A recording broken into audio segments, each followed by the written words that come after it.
The Chronic Illness Therapist podcast is meant to be a place where people with chronic illnesses can come to feel heard, seen, and safe while listening to mental health therapists and other medical professionals talk about the realities of treating difficult conditions. This might be a new concept for you, one in which you never have to worry about someone inferring that it's all in your head. We dive deep into the human side of treating complex medical conditions and help you find professionals that leave you feeling hopeful for the future. I hope you love what you learned here, and please consider leaving a review or sharing this podcast with someone you love. This podcast is meant for educational purposes only. For specific questions related to your unique circumstances, please contact a licensed medical professional in your state of residence.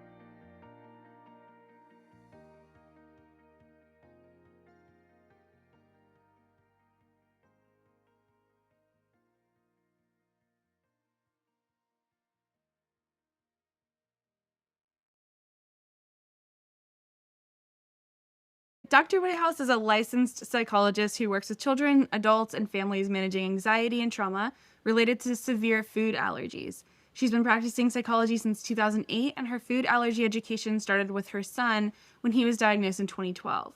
She's combined her professional and personal experiences to create a unique approach to addressing food allergy anxiety. In addition to therapy, she offers consultation, education, and speaking events, and just launched her own podcast about food allergy, anxiety, and trauma called Don't Feed the Fear. Thank you. You're welcome. Amanda, thank you for being here. I'm really looking forward to this conversation.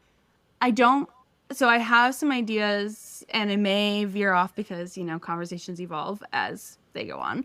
I'm sure we're going to talk a lot about just what it's like to live with food allergies. I'm wondering if you're opening to talking about also food sensitivities, food sensitivity tests, maybe some of the differences or how people are being impacted right now around food and fear.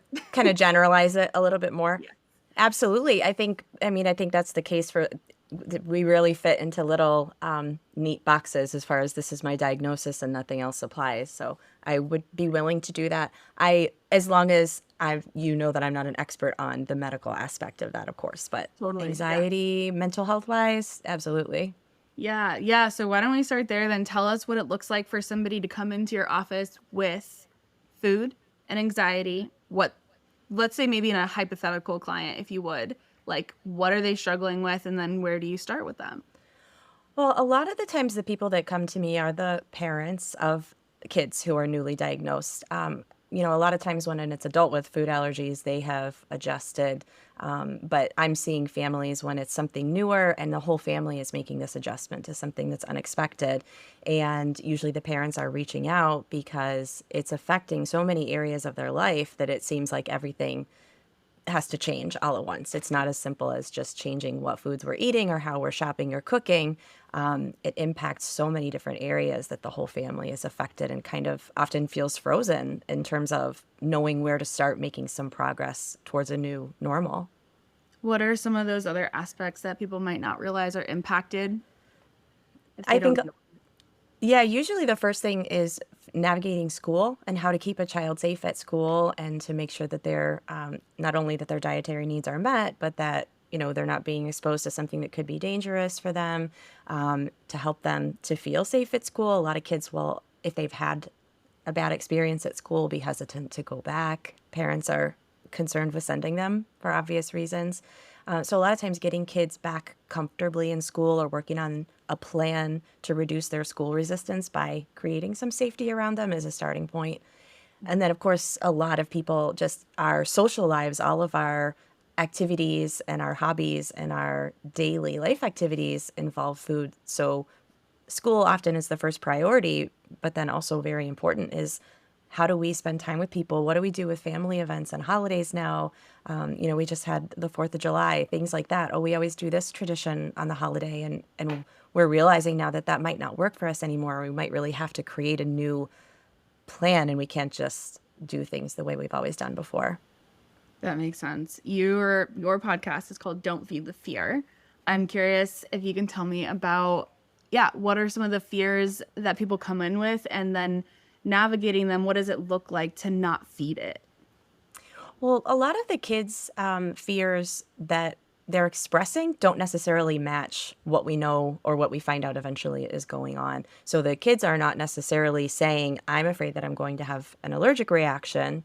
Um, the parents are afraid of that. Certainly, the kids are saying things that are more vague, like, not wanting to go to school, having vague complaints, physical complaints, maybe not even saying that they don't want to go, but maybe just not spending as much time with friends anymore, or saying like, oh, we don't hang out so much anymore.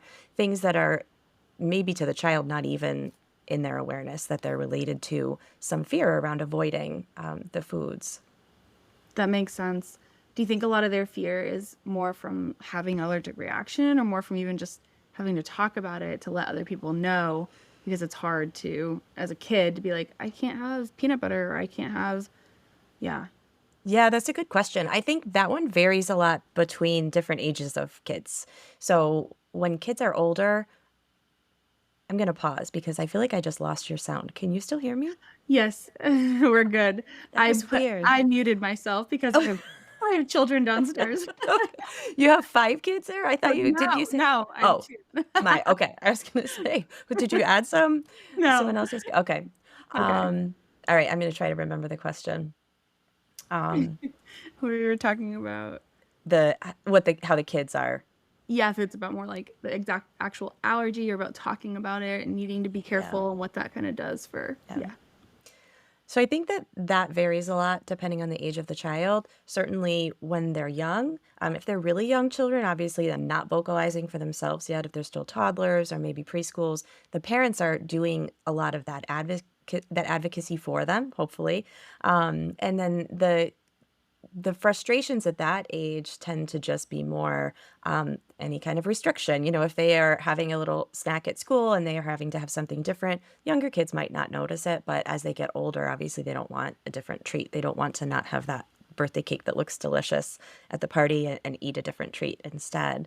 And then as kids get older, then when they do have to start advocating for themselves, like you said, expressing their food allergy, I think that can be for younger elementary school kids and maybe into the upper elementary, that's a difficult process, right? To speak up. Their parents aren't there. They don't have as much supervision or as much proximity. So they are having to say it for themselves a little bit more, hopefully with lots of supports around them. But that's a new thing for them to have to do. Many kids aren't comfortable speaking up to to a teacher or an adult, right? And they're kind of taught not to talk back, right, to grown-ups. So if someone says, sit down and eat your snack, it might be difficult for a child to say, this isn't the right snack, or I can't have this treat, or does this have, peanuts, does this have eggs, whatever their allergen might be. And then that tends to, once we get into that fun middle school age and into high school, and I think that carries into adulthood, people don't want to stand out. They don't want to draw attention to themselves. They don't, especially around that middle school age, they don't want to be different in any way. So sometimes they have hesitation to then speaking out or wearing a medic alert bracelet or carrying an EpiPen that might be visible. And then I think sometimes the hesitation plays out in that way, unfortunately, with kids maybe not wanting to follow through on whatever steps it might take to keep them safe in terms of what they're eating or carrying their EpiPens because they don't want to draw attention. So a lot of the work you're doing is really around identity and, well, I should ask, are you working more with the kids or are you working with the parents? I work a combination of both. Typically, I work with the parents on creating the structure, the plan, right? All of the setup that we need around the child, regardless of the age. And then I work a lot with the kids on the internal aspect, both the cognitive piece, and then I talk a lot about the nervous system piece because the immune system and then the vagus nerve, which controls our anxiety response, the vagus nerve is also very closely entwined with the immune system reaction. So even a lot of times if we work with the child through the thoughts and challenge a thought or reframe it and give a different perspective, that nervous system is already sensitized because of the immune system oversensitivity. So therefore their anxiety reactions are too, and it's very physical in a lot of these kids. So that piece I try to do with kids and parents together because it helps to have both of their nervous systems in a really nice, calm, and regulated state so that they're not feeding into each other's anxiety and staying calm. So it's good to have a combination of parent and child work, come at things from all Yeah. angles. Yeah, when you're talking about, challenging thoughts, regulating, calming the nervous system around a very real threat, how do you do that? How do you talk about what kind of thoughts are you challenging? What is the thing that you're doing to help calm something around a real threat?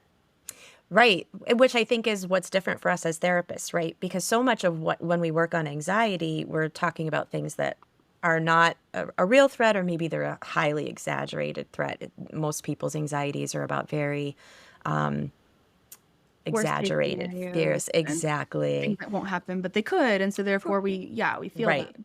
Or if they happen, they're not as bad as they're perceived. But yes, in this case, we really do have to treat these fears as dangerous as they are, because the reality and the possibility is 100% there. So there is a difference in the way we address the thoughts. We don't challenge the thought necessarily if it's, something that could actually happen. I find that creating that sense of safety first before doing any cognitive work around it is the most helpful thing. So I think a lot of times, in order to feel safe, it's those basic things. Let's come back to the basics. What do we know here about if you're safe? And then explore whatever the scenario might be, as far as maybe they were having fear about going over to grandma's house for a dinner. Well, grandma doesn't have any nuts in her house anymore. And your mom and grandma made the food together, so we know that all of the food is safe for you. And we establish kind of the factual information that reminds the child that there's safety. But that doesn't fix the anxiety, of course, when the nervous system is already overstimulated or reactive. So then I do a lot of that vagus nerve, that nervous system work, as far as regulation, lots of body work and awareness on physical symptoms, and kind of the exercises that help to reduce the reactivity of that vagus nerve to switch the fight or flight system on. Once that's in a better state overall, then it comes time to really work on those thoughts a little bit more. So now let's think about that fear about if you were going to have a reaction at the birthday party at grandma's house. And then sometimes it was just as simple as something that's factual. I did, like we said, maybe the child didn't know that mom and grandma have coordinated to make sure that all the food at the party is safe for them. But sometimes then, once their body is in a little bit of a safer, calmer state, the cognitive work can take the kids into identifying what specifically was driving the fear that was an exaggerated or an unlikely scenario. Like, I was afraid, I know my cousin likes to eat Reese's pieces, and I thought that they were going to bring them. And, then we can work on this specific fear once we've got the body in a state where it's receptive to it. Yeah, that makes perfect sense. 'Cause yeah, the reality is like cousin might come with some Reese's. Hmm. Um, and so what other parts of this, I'm imagining where the child looks to for safety if they do become fearful again when they're there. So you've already done the cognitive work. They're cool. They're good. They're like, okay, we're going. I feel safe. But then you can sometimes get into the situation and all that fear ramps back up. So I'm curious, do you role play? Do you like, what do you do to help? And if you have any specific tips around vagus nerve exercises that you love to go to that your go-to exercises, I'd love to hear them. Yeah, I think there's so many things with a scenario like that. When we've done, like you're describing, we've done the work, but they go and they still have some difficulty. We would expect that, right? Because the vagus nerve, the nervous system, is always scanning the environment to determine whether we're safe, and it's reacting on its own, unconsciously, to whatever it has already learned is danger. So regardless of that plan that we've set up, whatever we've informed the child the scenario will be that we've done to make sure that they're safe, depending on what the triggers were in the past, the nervous system is still likely to respond. So a lot of that is also preparatory work in terms of knowing, let's remember, think what you're going back to as far as what your bad experience was before. And then sometimes we can trace it back to the specific thing. It might not be a thing that actually caused a reaction. It might just be a scenario when there was fear and nothing bad happened, but the child is remembering that's sticking in the memory, or in the nervous system's memory of reactivity. So then we can kind of anticipate, we can prepare them for, you might feel a little bit anxious when someone opens the pantry and gets out, these things, or when your cousin arrives who's always, eating this or that's dangerous for you. We can anticipate, and then we can talk about some strategies. So Those are such good examples, like opening the pantry. As a mom, I could imagine, going into this party, I've prepped my kid. Now I just want to think about having fun or talking to my own mother and, cooking food, and I don't want to worry about it, right? And then poor baby's scared and they see someone open the pantry, and last time that happened, mom had freaked out saying, no, no, no, there's peanuts in there, whatever, like the example is, but it's just Right. that memory will trigger that response. And then now as mom, it's my role and my job to come and co-regulate with my kid, which can be hard when you just want to break for a moment. And when you live with a chronic condition of any kind, there's no breaks really. There aren't, and especially times like that, that used to be the break for mom, or we expect it to be the break as mom, as a family. Um, and unfortunately, not just in scenarios like that, but anything that used to be or should be or often is associated with safety for many people, like, oh, I'm a mom, we're going to my mom's house, and my mom is safety for me. Now it gets flipped, and where you would feel safer actually might become the opposite and might be a more anxiety provoking state, because there are so many more variables and just so many less things that we can control in a different environment. And so, as you said, then that can become even more activating as you get used to this new life, if it's new for a family, where, oh gosh, Christmas used to be the one time I could just show up and we could eat, and now it's twice as much work for me, and I can't relax. And obviously, as you mentioned, like the state of the mom and that co-regulation, even if the child wasn't thinking that there was something going to happen, or if there wasn't a trigger that set them off, if mom is not calm, the child is going to feel that, and their nervous system will respond whether they're aware of it or not. Which is Yeah. not to put the guilt on the moms, because we know this, and then moms say, I know I'm supposed to stay calm. And I say to them, it's not that simple. Like, you can't just decide you're going to stay calm and your nervous system cooperates with that intent. Exactly right. And then we can bring them together on that. Like, just like it's hard for you, your kid also can't. And so you're actually in this together. You're both learning how to regulate when your anxiety spikes. And again, like it's an appropriate fear. It's a rational fear. So we're not trying to pretend the fear doesn't exist. It's more about regulating in the presence of something that's potentially dangerous. Definitely.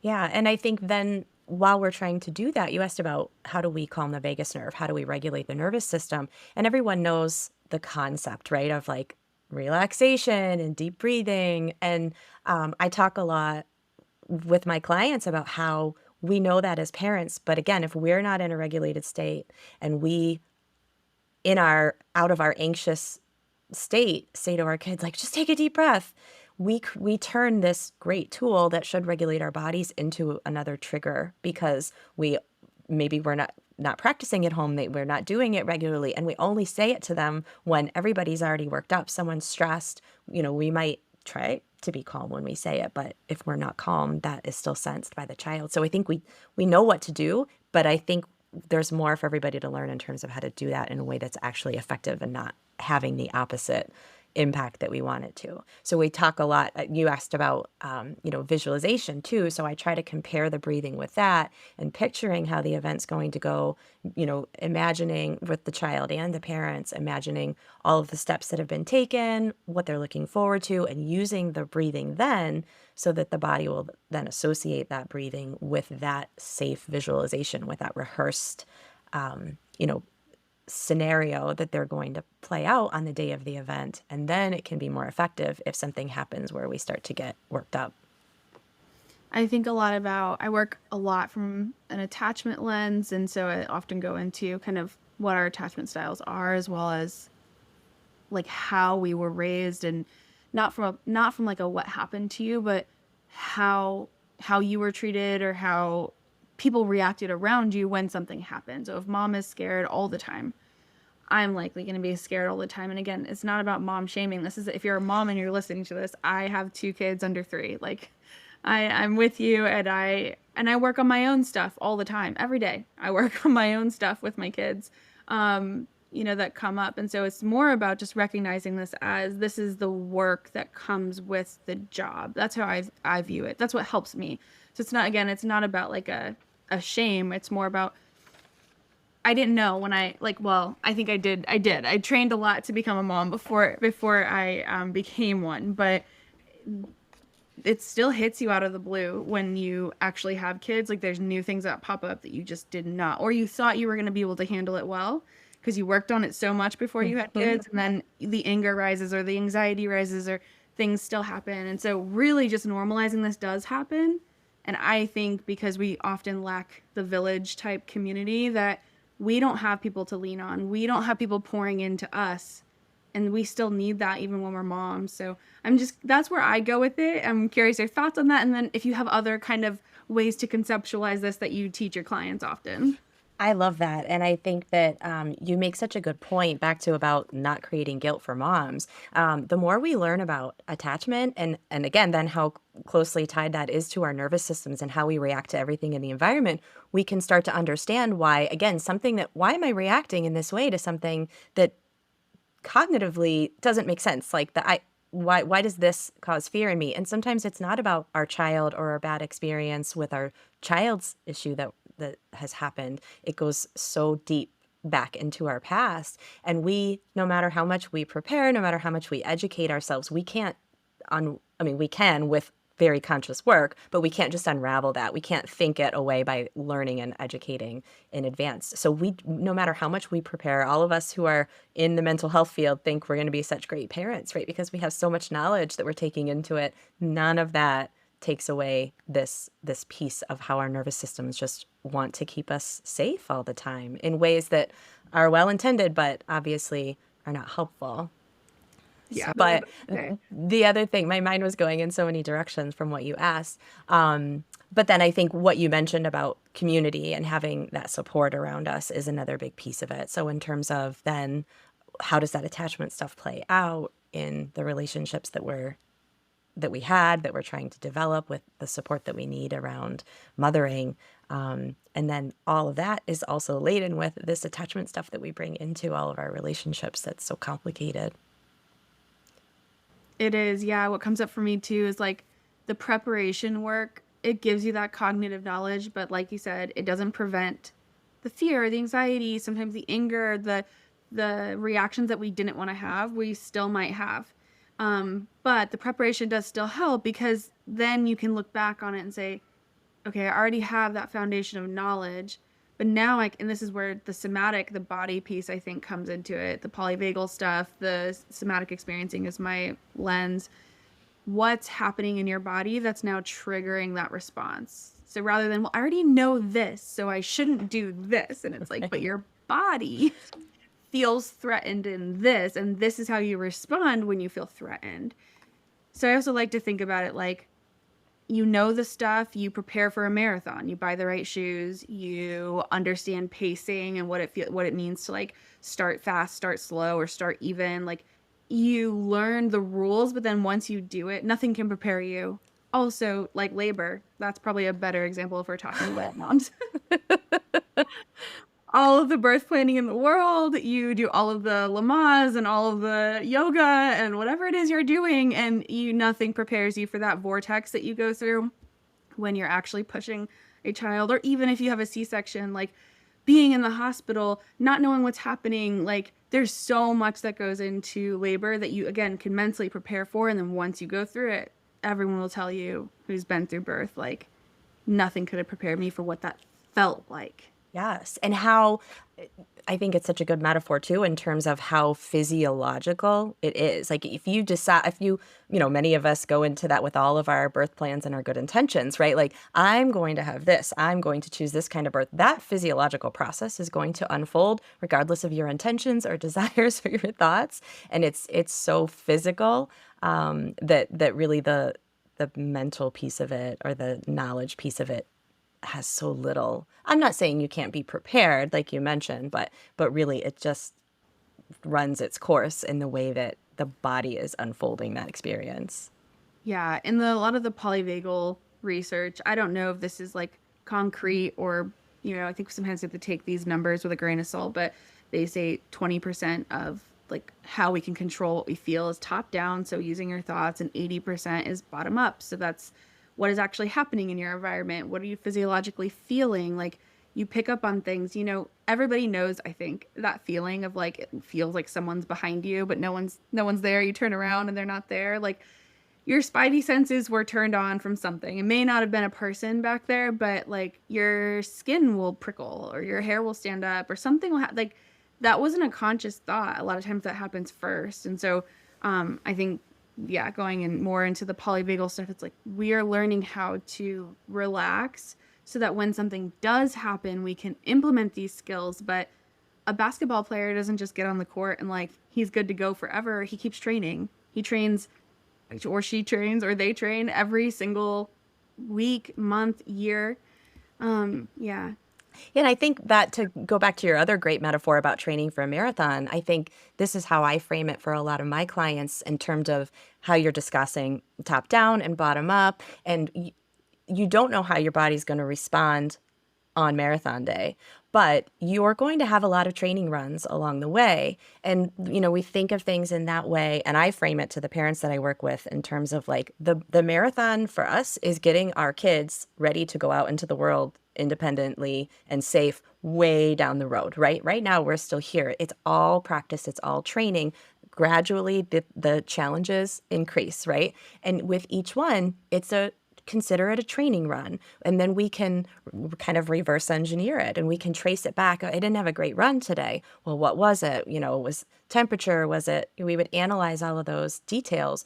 We can do that with our body's reactions as well. So, we thought we were all prepared for this event at school. And then here's what happened. Well, let's walk back through it and let's use those somatic approaches. Let's figure out what happened in the body. And then we practice noticing, oh, we never talked about that sensation in the body before. And what's the message that that's sending you? Let's start looking out for that and find some other scenarios where that sensation arises. And then we start to develop a connection with that particular body response. And then just little by little, we trace it back to the goal is for us to prevent any problems ever, right? And to minimize the anxiety and not to let our body get triggered by any of these things. It's not realistic, but we can back it up little by little to where we do exert some control over it by developing that close connection over time, not just we're going to prepare it, we're going to have it all ready, and then we're going to roll it on out and it's going to take effect. It doesn't develop in that way. Yeah, no, it makes me think too, one of the ways that we develop safety is through familiarity. It's why people can be in a bad situation and find it incredibly hard to leave. Even if they're unsafe in the situation, their nervous system is picking up safety cues because they're used to the home that they're living in or they're used to the smells in this environment. My dad lives in a hospital, and like the idea of even like one day maybe moving his care into my home, we used to talk about that a lot. We don't anymore and I just think like the sounds in the hospital, the smell of the hospital. Now, granted, he's not in an unsafe situation there, so I did want to clarify that. I didn't mean to make it sound that way, but still, to be close to his grandkids, that would be a great experience. And yet, I think it would be way too overwhelming because we get familiar with these things around us, and so that's for good and for bad. So we're building familiarity so that we can then, when something is happening, there's so many pieces. Like we know how to use our EpiPen. We know we know the protocols that need to happen. We bring familiarity as much as possible so that when something does go wrong, because life brings problems, we can stay grounded. So again, it's not about like never being grounded or being perfectly zen throughout a really hard situation. It's actually about pulling on your resources and practicing for that ahead of time.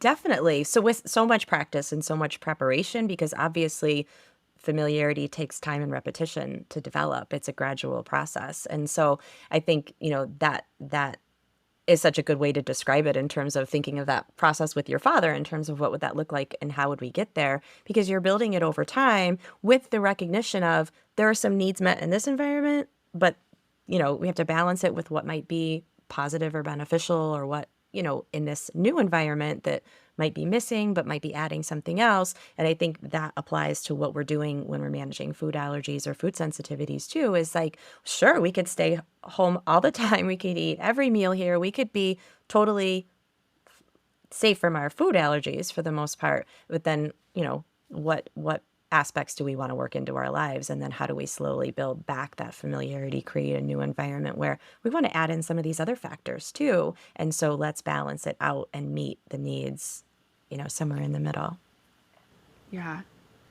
That makes perfect sense. It's scary to have something that could happen that again is a real, that we mentioned earlier, is a real threat. Um, what are some of the other things that you do with parents and children, um, just to help them navigate like anything logistical, like how like what are their safety plans? What does a safety plan look like when you're living with a food allergy?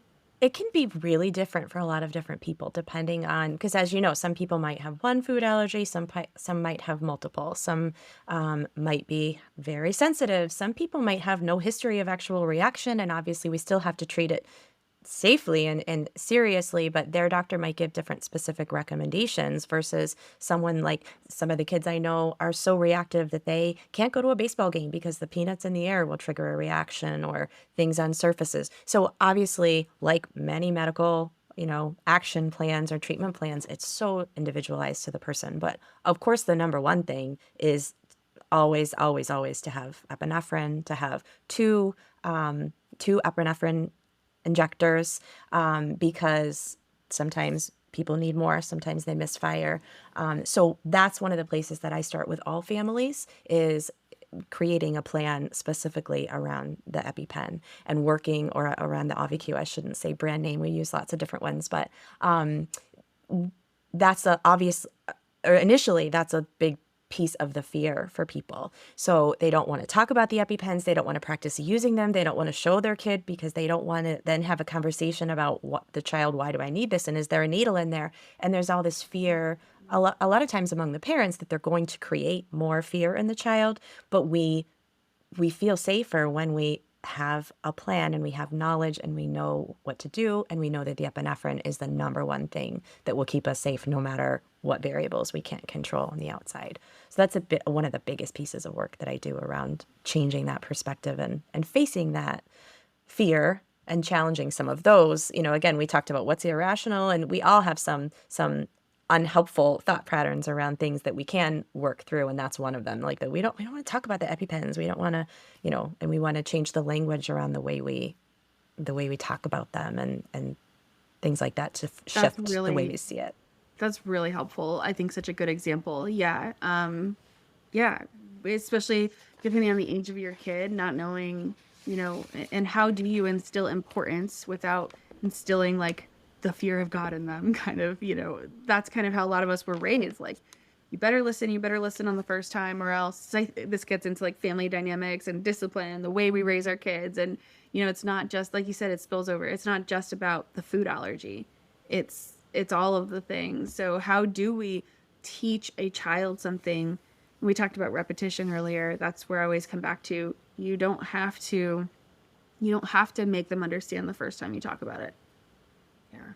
Right. And the more we repeat it and get that language just into their heads, they may not remember how to say it, or they may not retain the information the first time. But again, like you said, building that familiarity over time just makes it then become, oh, I do feel safer when I just say, at the restaurant, I have these food allergies, and or when I, do this routine as far as, oh, we double check every time we leave the house, we double check for my epinephrine. Like those routines over time build that feeling of safety, even though initially they feel scary. They're scary.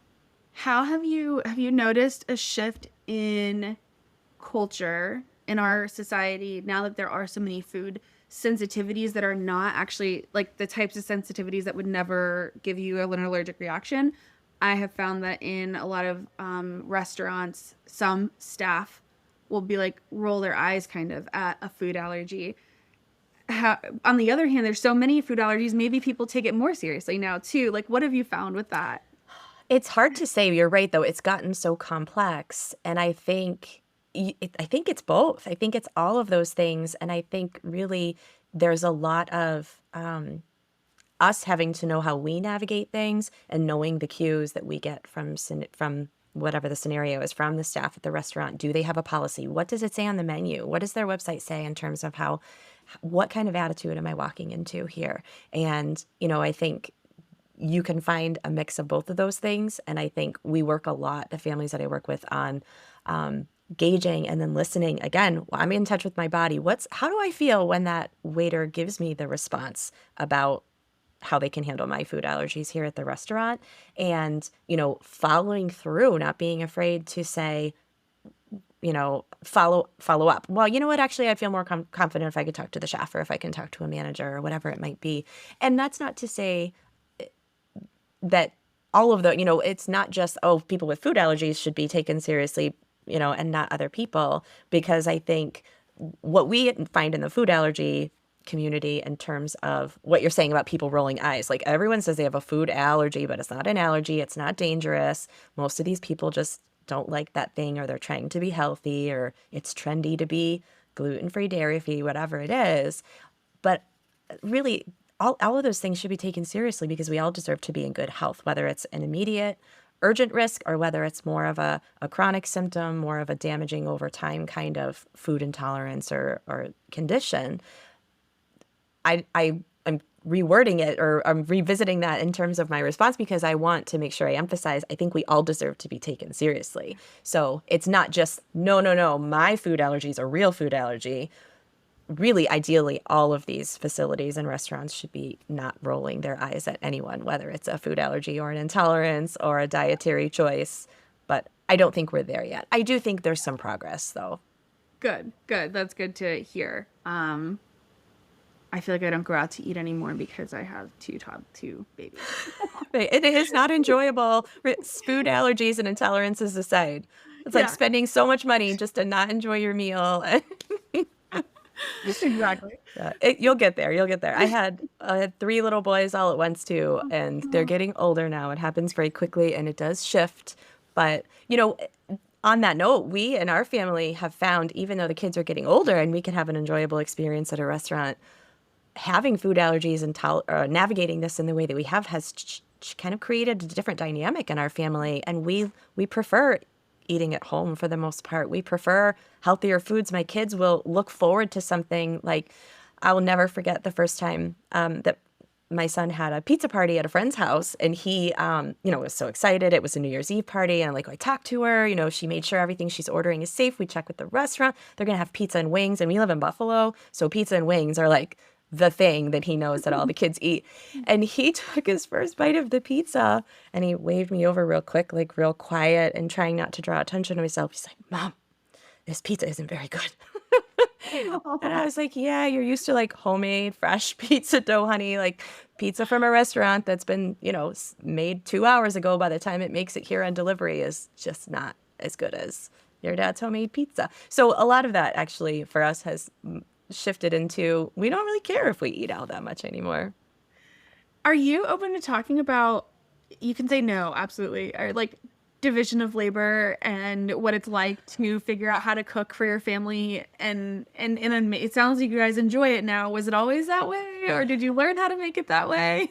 It wasn't. I'm happy to talk about it, and I think it's a challenge in a lot of families with again, food allergies or any kind of chronic medical thing, where the division of labor doesn't always fall in a way that works well for everybody.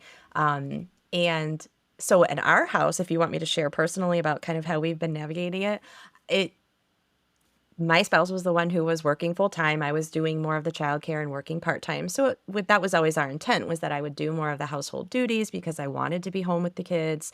We wanted, not to have to do daycare and things like that.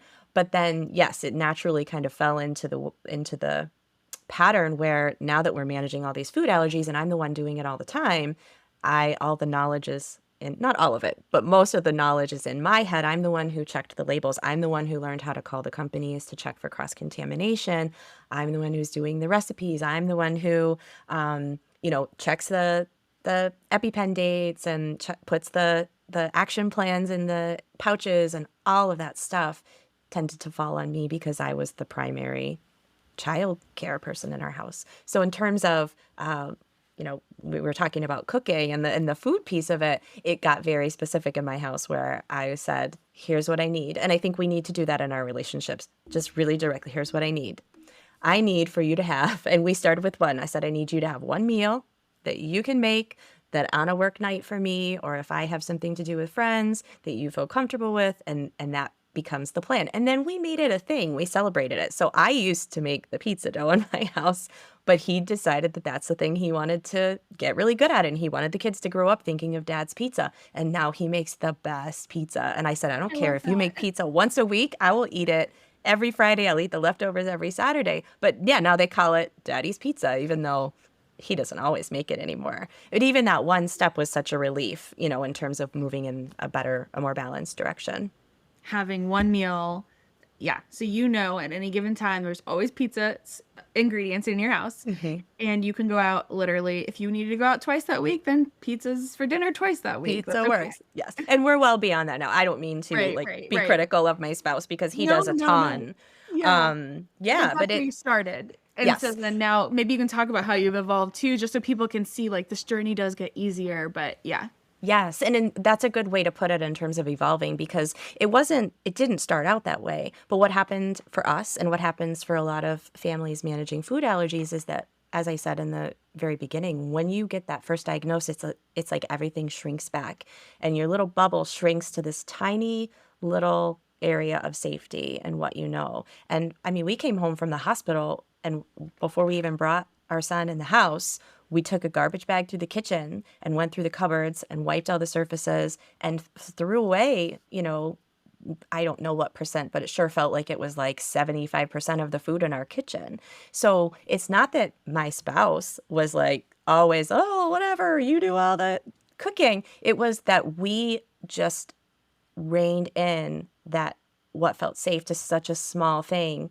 And it takes time to expand that again. So working in, each of us doing different tasks and expanding that back out over time is just a process of one thing and the next. And now now you try a restaurant with him and you try the ordering. And now, here's how we have to do the grocery shopping and the checking ingredients.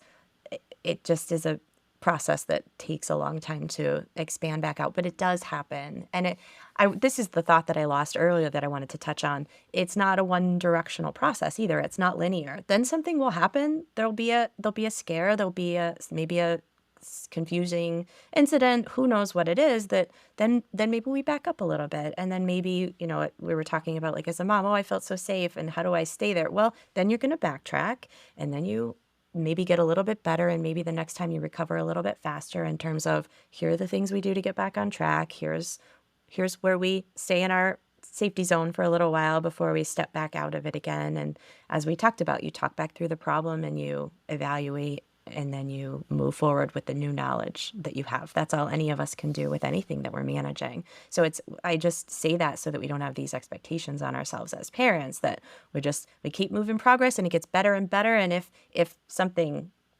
disrupts that, oh, we failed, then that's not how anything works in life. And we have to be really forgiving of ourselves for knowing it will come and go. Yeah, yeah. I think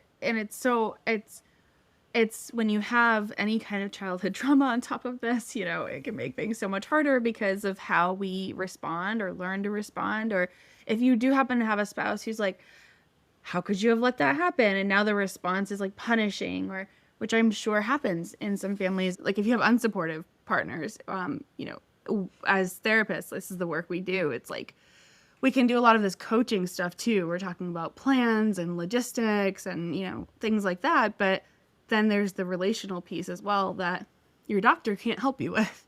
They can't help you navigate they can tell you what to do to use how to use your epinephrine. They can tell you even how to read food labels. But if you have one partner who's not invested or interested, or they're just super overwhelmed and like they can't deal with the grief of it or the frustration of it, or like this wasn't what I wanted life to look like or expected life to look like, and they're not doing their own work in therapy, then yeah, it's really hard. It can be hard in that way. It can. And there's such a wide range from there genuinely sometimes are, couples that I work with that one is not supportive. One is either not taking the diagnosis seriously, but often more what's the case is not even that one is unsupportive and one is not, but that they have different styles of coping with it. And again, we go back to what's your attachment style? What's your nervous system response like? And it's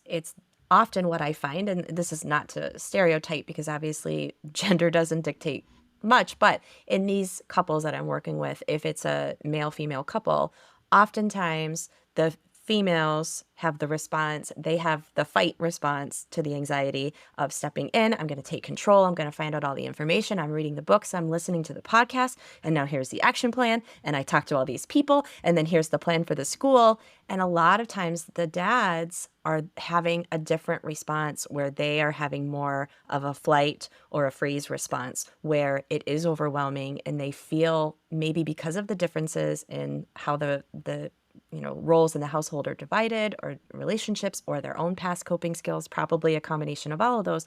Oftentimes it is the dads more feeling overwhelmed and not knowing how to deal. So either just kind of freezing and not having the coping skills to look at this and the reality of it and process the fact that my child has this serious thing that is going to change every aspect of our lives, or kind of that flight that let's not talk about it. I don't want to make a big deal out of it. Let's just let them have a normal life and treat them like a normal kid. And it's not it's not bad intentions, but then that can create that dynamic where one spouse feels that they are shouldering the weight of the child's needs, and that the other spouse is that they're feeling not supported and that's not taken seriously.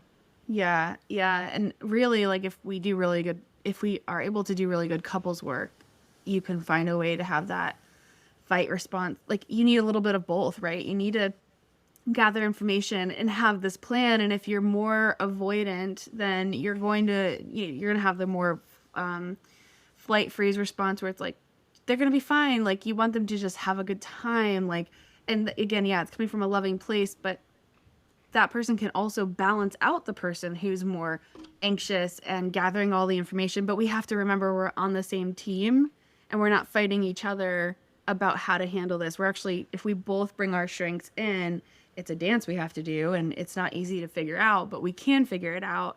And then our whole family benefits because of it. Absolutely. And I think that when we can help the couples to see that underneath, you're both responding in a different way, but underneath, you're both anxious about what's going on here. You're both scared for your child's safety and well-being. And like you said, we never want to have one coping skill. We never want to overuse one coping skill, even if it's a positive, productive one. So yes, there is a time for, let's get all our ducks in a row. Let's get information. Let's take charge. And there is a time for, okay, we did the things. We're ready now. So now let's kick back and let's have a normal birthday party day. Let's have a, whatever it is, and bring both of those responses to the table and balance out the situation, not to always be in one mode of coping. Yeah, I love that way that you just put it. And we have to respect each other for that to happen, and remember, there has to be this mutual trust. And yeah, wow, I didn't expect any of this conversation to go here, but this is what I love about like therapy and therapy related conversations is everything is intertwined, It is. Yeah, it's not just a pamphlet of here's your food allergies, here's how to read some labels, now go off with your pen and be good. Yes, it's so complicated. Yeah. Well, and on that note about talking about relationships, I think the other thing that often people don't realize or don't expect to come into the conversation is how are all of the other, like, how are the other kids in their family who don't have these, concerns affected? How does this affect extended family? Like I was so close with my parents and now they're not taking this seriously and we don't go to their house anymore. It affects, friendships. Yes. I have friends and neighbors who were really kind to us in the beginning and showed up with safe things when we moved into our new neighborhood. And I had others who, when I started asking questions about, hey, we have food allergies. Thanks for inviting us to the birthday party. Can you let me know what's going to be there so I can bring safe stuff for my kiddo? We just stopped getting invitations, And then there's the other friends who, as soon as I showed up, said, I just want you to know there's no food in the piñata. It's all toys. I wanted to make sure, so that sifts out really quickly what relationships are growing and which ones we are not going to stick. Yeah. I talk about that a lot too. Like who's capable of what in your life, and then ask, like, because we talk a lot when you have a chronic illness, we talk a lot about asking for help and being communal and not being scared to basically, we talk a lot about asking for help, but it's like, okay, well, I am asking for help, and then this person isn't doing it. So we try to figure out who's capable of what, and that means like, are they willing and able to give you what Hmm. you need? Both of those things have to be present. And if they're not, sometimes it means we have to not be around them at all, and other times it means like they can only be in our lives in this capacity, and we can figure out that dance with that. Right. Setting some realistic boundaries about what we can anticipate or what is reasonable to ask them for and think that we might get that response versus setting ourselves up for disappointment if we think, what, she said she'd make a dessert that was safe, and knowing that that's probably not going to happen in a way that works for us. Exactly. One of the things I was thinking about before we talked was just in knowing the broader audience that you have for followers in terms of lots of different kinds of chronic stuff going on. And I think some different conditions, there's a lot of, we talk in therapy about little t trauma and big T trauma, right? And I think one of the important things about food allergies is acknowledging, and there are other medical conditions and diagnoses where this is true, and sometimes it's not, as far as having a combination of both of those things. So some medical concerns are very much over time, like you said, the word chronic describes it fully, right? And then some of those also involve, like with food allergies, those big moments of really traumatic incidents, and it just becomes more and more complex when we combine both Mhm. the ongoing long-term chronic stuff and the high intensity moments and really traumatic experiences. No, that's really important. It's true. It can be, that's right, complex. Yeah. One of the other things that I like to talk about every time I talk to, just making sure for those in your audience who do have food allergies and who have, just trouble understanding why this anxiety is really just so sticky, like it just hangs around, it just lingers there, is the overlap in the anxiety, the physical symptoms of anxiety and the physical symptoms of an allergic reaction. So I Yes. think that sets allergic reactions apart, or allergy anxiety apart from a lot of other things, and that the symptoms of our medical condition are the symptoms of anxiety. So when we get anxious about it, we think we're having a reaction, and that's the toughest thing with this specifically, I think, to navigate. That I think is a really, yeah, if there's more we can talk about there, we can kind of continue on for a few more minutes around that, because I think that is so important. And I think right now, at least in my world, and like the chronic pain, chronic illness, somatic world, there's a lot around getting rid of your chronic pain or even chronic GI issues, chronic, like curing it from somatic work or from even your thoughts, or like relaxing your body. And again, like that never has sat well with me. I don't talk about, people in this audience already know, like we're not talking about cures. We're also not talking about suffering forever. We're just talking about being grounded in your body so that you do know what's happening. But like you said, a food allergy reaction and a symptom of anxiety do feel exactly the same sometimes. Hmm. So what do we do? What do we do when that's happening? It can be really confusing, and I think it's another one of those things that we trace back, right? So that's one of the clearer things to work with this population of people, is that they may not be having actual physical symptoms all the time chronically, like some other clients with different conditions are managing. So when those symptoms arise, if they're not chronic, if the anxiety symptoms aren't chronic all the time, then we want to pay attention to them. We have to take them seriously, and we learn strategies to determine the difference between them. So obviously, if you're if it's feeling difficult to breathe, then we practice doing a breathing exercise and paying attention to the amount of time that's passing, if appropriate, obviously, if it's not such an extreme breathing reaction that we need immediate response. But then we notice and we observe the body's reaction. And if we have, if we're breaking out in hives, then we put a cold compress on it. If it's not rapidly progressing, we kind of learn, even though the physical symptoms feel the same, let's gauge whether this is increasing, is it picking up speed, or is it staying constant? And if it's constant, then does a strategy hold it steady or reduce it? Because obviously allergic reactions are they build, they increase in intensity. So, and that's not, I just want to be careful to say that's not to encourage anyone to, like, if you think you're having a serious allergic reaction, you always, always, always epi. And, you know, that's not what we're talking about here. We're talking about if you're in your mind going, is this an allergic reaction? You know, if you're not sure, then we take a minute to assess the situation, but we never delay if we can't breathe or if we're, yes. For sure. Yeah, I do think that's an important distinction. But yeah, it's true. Like, yeah, we have to sit back and observe. And that's a lot of what I teach my clients as well with other chronic symptoms and issues. You know, you tweak your back and then you have low back pain for years and years and years. You finally start getting better. The second you feel anything in your back, your brain brings you back to the injury, the pain, and then we work through that somatically. But for me, there's never a, this isn't your back injured again, because we don't always know. We don't know. Right.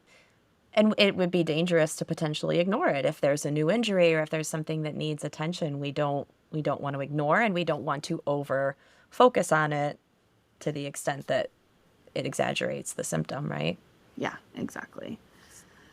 Yeah, it's really difficult, but I think also going back to the co-regulation piece for a second,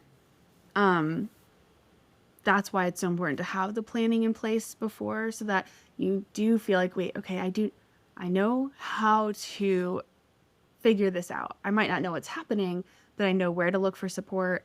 I can even hold my pen in my hand if I'm really unsure, but like I'm leaning towards anxiety, I'm feeling like this is anxiety, but and so I can hold my pen in my hand, like be safe, use your plan, and who can be around you to support you. And that's where the parent-child, especially if you're working with a child around this, like that's critical for that relationship to step in.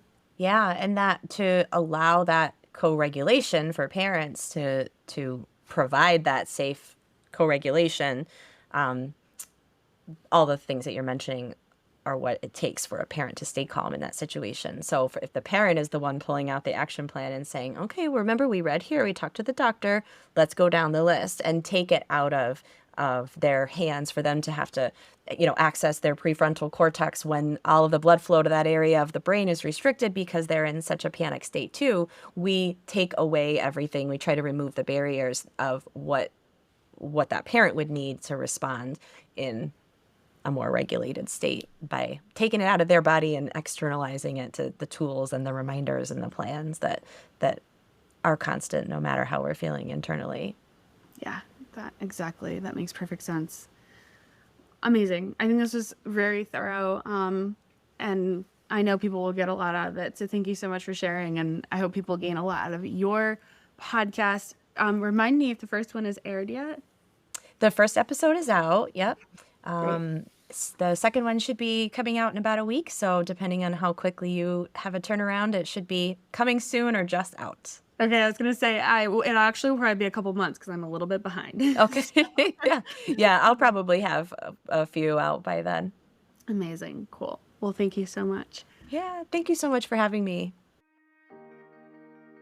Thanks for listening. If you learned something new today, consider writing it down in your phone notes or journal and make that new neural pathway light up.